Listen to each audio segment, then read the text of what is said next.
நம்ம சங்கத்து உறுப்பினரா தான்டா இருக்கோம். அவனுக்கு ஒரு போஸ்டிங் கொடுத்துருவோம். டெஃபினெட்லி. Thank you. நான் ஒண்ணே ஒண்ணு திருப்பி கேட்கவானா, இதுக்கு முன்னாடி இந்த பிரச்சனை நடந்ததே இல்லையா?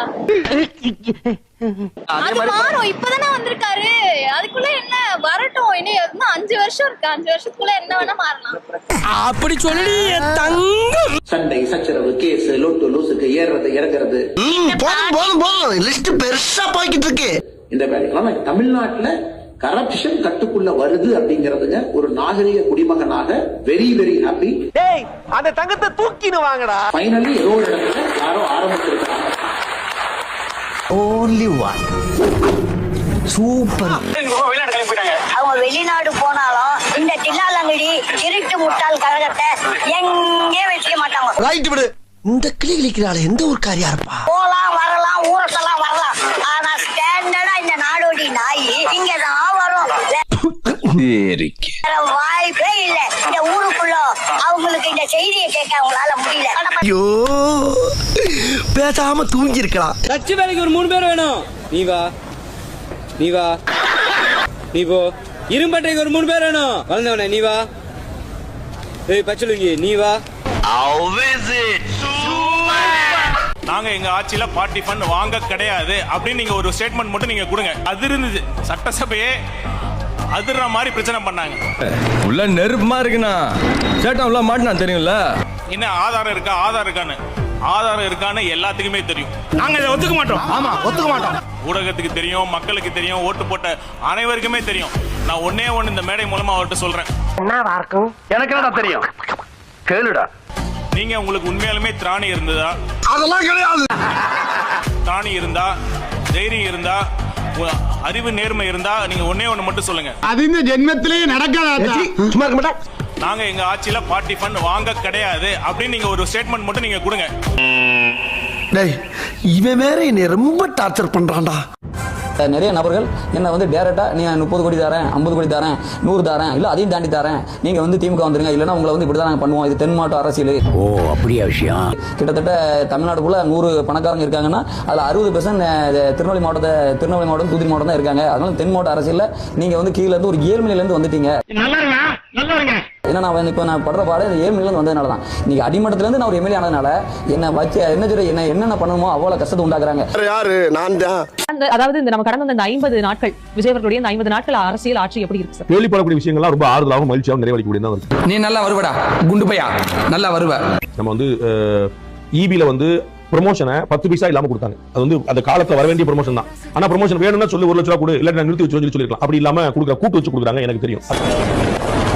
நல்லவையா அது நடந்தது. பள்ளிக்கல்வியில வந்து என்ஓசிக்கு வந்து காசு வாங்கலங்கிற எல்லாருமே சொல்லிருக்காங்க. அது ரொம்ப தெளிவா தெரியுது. அப்புறம் வந்து இனிமே எந்த டெண்டருக்கும் நீங்க காசு கொடுக்கணும், எல்லா டெண்டரும் டெண்டர் தான் அப்படின்னு சொல்லிருக்காங்க. முதல்ல நம்பிக்கை வைங்க, நல்லது நடக்கும். ஆர்வத்தின் அவர்கள் வந்து பொதுப்பணித்துறையில கடந்த ஆட்சி நிறைய ஊழல் நடந்திருக்கு, நாங்க விசாரிச்சுட்டு இருக்கோம். ஏதாவது புகார் இருந்தா சொல்லுங்க அப்படின்னு சொல்லிருக்காங்க. அது ரொம்ப முக்கியமான. சில பேர் சொல்றாங்க நீங்க விட்டுட்டு போயிட்டீங்கன்னு. அவன் மட்டும் என் கல்ல மாட்ட 45 வருஷமா விட்டுட்டு போயிட்டேன்னு அர்த்தம். புரிஞ்சதா? நாங்க விட்டுட்டு போற ஆள் இல்ல கிடையாது. துருக்கியில இருக்கக்கூடிய இஸ்தான்புல் போன்ற இடங்கள்ல இருக்கு. என்ன கேள்வி கேட்டேன்னு மறந்துருச்சுன்னா போடா. 40 வருஷமா பண்ணிட்டு இருக்கிறத தொடர்ந்து செய்ய போறோம்னா அதுதான் எங்கள் அரசியல்.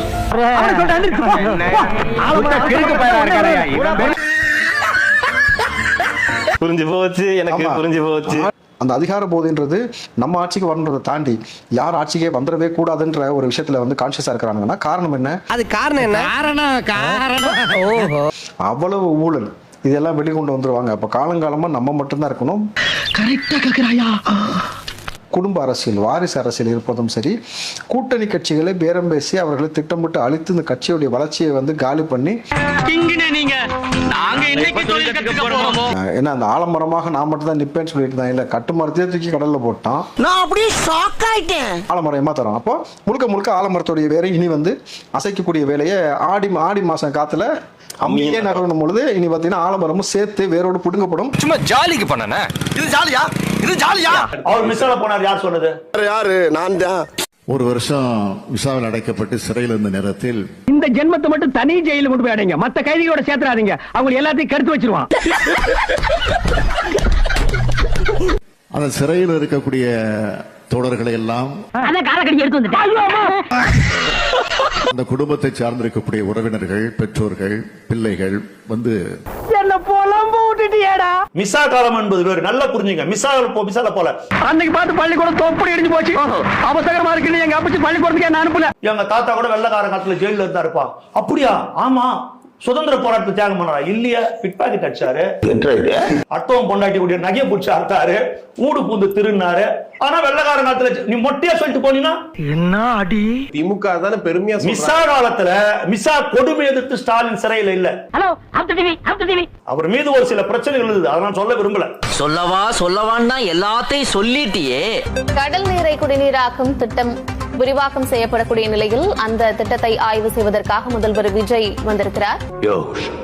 என்ன ஒரு மாதிரியா போயிட்டு இருக்கான்.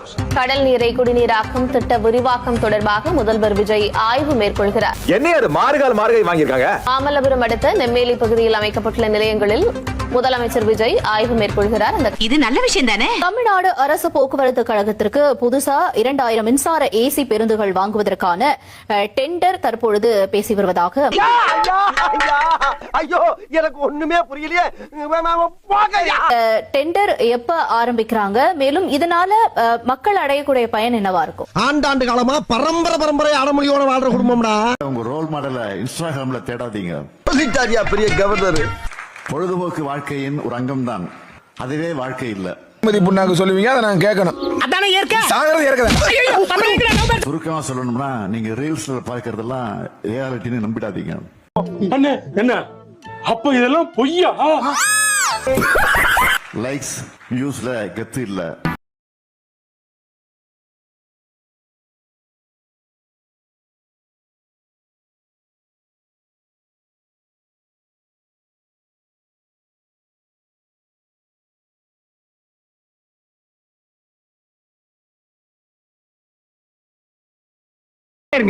அதாவது சட்டமன்றத்துல பேசினாரு, நான் வந்து மக்கள் பணத்தை தொடமாட்டோம். உனக்கு எங்கடா நோவுறது?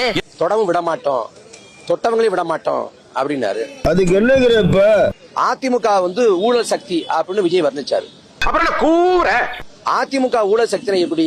எம்ஜிஆர் வந்து எரிசார ஊழல் குற்றச்சாட்டுக்கு உள்ளாக்கப்பட்டார். நீ பார்த்த ஜெயலலிதாமையார் வந்து நிரூபிக்கப்பட்ட ஊழல் குற்றவாளி அப்படிங்கறதுனால அதிமுக ஊழல் சக்தின்னு சொல்றாரானா இல்ல. உனக்கு புரட்டிடுவானுங்க.